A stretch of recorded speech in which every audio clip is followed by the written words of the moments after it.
What's up, everybody? Coach Tim Springer, Spartan Basketball, back with another car series. As you can see by the polo, it's game day, Castle Hills. We're getting after it. So there's a lot on my mind, but there's another reason I'm really making this video. I want to build on something that just happened. I got selected or invited to Hawthorne Elementary here in San Antonio to speak about self-discipline. See, they do a 7 Pillars of Character series throughout the school year, and through each one they focus on one at a time, and when they get to a certain point of the end of that pillar, they have an award ceremony, and one kid from each class gets picked as the person who best exemplifies that pillar. So I thought that was really cool to recognize these young kids for having high value and high character. Really sets the tone for them, and I just really thought it was awesome. So they asked me to speak about self-discipline since that was the topic, and of course, why not? I love working with the kids and pouring into them any way I can. And it went really well, man. It was a great group of kids. They're all Spurs fans, too. Who'd have thought, right? But either way, it went awesome. Just went awesome. And it really just talked about how, all those 7 pillars they have are important. The character, respect, integrity, compassion, self-discipline, all that. But how self-discipline is really the cornerstone to making all of those happen. Because in life, we all have choices. And, as we're older, we get to know that a little more. Tim Jr., he's just learning it. He's 3. He's starting to get it. Lorenzo's starting to get introduced to it as well. But we all make choices, either good or bad, and those choices dictate the quality of our life, hands down. And I think that's more important for us older people to know because it has so much more of an impact. A 3-year-old like my son's, his choices are, do I listen to my mommy or not? Which is important, but it's very temporary. But our choices as we get older become a lot more permanent, obviously. How we handle situations, choices we make for life, directions we go in, all make a big difference.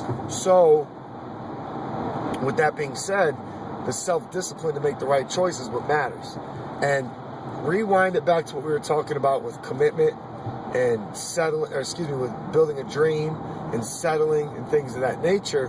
And it really falls back down to self-discipline, because people make that dream, that vision, and then the hard work comes in, or the mandate of self-discipline to make it work, and all of a sudden, poof, it's out the door because everybody's self-discipline isn't at the highest level it can be. So I think personally, you've got to grind out self-discipline. Man, you've got to work on self-discipline every single day, make those choices, and really the best thing to do is to ask yourself the questions. What questions are you asking yourself?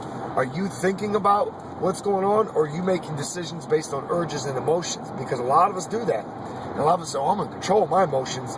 Yeah, and so that decision comes up and you make a decision. Perfect example, I think they have a phrase called emotional spending, which we all seem to do. Yeah, so decisions need to be made more on self-discipline. Making the choices that fall in line with that vision, and ask that question, am I settling right now? And if you get an yes, ask it. It's just because of self-discipline. Make that decision. I think becoming a soldier is one of the best things that ever helped me with my self-discipline. So I'll be honest with you. I had some. Obviously, I had to be a college basketball player, but it wasn't at the highest level. I can tell you that. And example I gave with the kids is when they made us sit out there, standing at attention in formation, for an hour straight in the freezing cold. Now, did they do it to be jerks? They do it because they hate us? No. They probably thought it was kind of fun. Whatever. But because as a soldier, you have to have self-discipline in the most extreme situations possible, because you never know what you're going to face. So if you never build that self-discipline before you get into a combat situation or whatever wartime situation that you may face, then you're going to have a hard time pulling that out of you when you absolutely need it, and it's either a life or death of your own, or it's a matter of life or death for the soldier next to you. So that's what I love about being a soldier, is it taught me self-discipline to that extreme, and I've applied it to that. And you got to think about that. Apply your self-discipline a step above and beyond what the situation calls for. And that's asking a lot, and that's asking some people like, man, that's like pulling teeth. But, really, if you can pull out your self-discipline to be a step or two higher than what is absolutely necessary for that situation, how can you not make the right choice? How can you not succeed in that? That's a no-brainer. Of course you're going to. Of course you're going to make, because your self-discipline's a level higher. Look at all the great basketball players. Look at, the people who are successful in life. Their discipline was bigger and stronger than the next man, and probably more in that situation. So, and people don't like self-discipline. Well, I'm gonna leave you with this quote. There's two pains in life. No matter how you break it down, there's two pains in life. Number one is discipline. Discipline weighs ounces.